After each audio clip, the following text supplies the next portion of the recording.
Erta turmushga chiqsang, ersirab qopti deyishadi. Kechroq turmushga chiqsang, o'tirib qoldi deyishadi. O'zingdan yoshi kattaroqqa tegsang, cholga tegibdi deyishadi.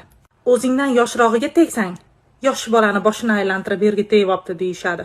O'z tengingga tegsang, xotinning orasida farq bo'lishi kerak. Baravar bo'lsa bir-birini tushunmaydi deyishadi. To'yingdan keyin sirazu homilador bo'lsang, o'lib turgan ekandek tandir qizib deyishadi. Agar farzand ato etmasa, tug'mas ekan deyishadi. Boshingda ro'moling bilan sodda kiyinib yursang, ro'molli ichida ijod, boshda ro'mol borligidan orqani xabari bormi deyishadi. Ochiq kiyinib yursang, g'irtdek bu o'zi deyishadi.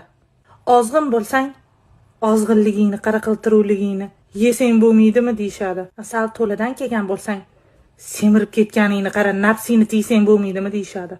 Bitta tug'sang, bitta bilan o'tib ketasizmi deyishadi.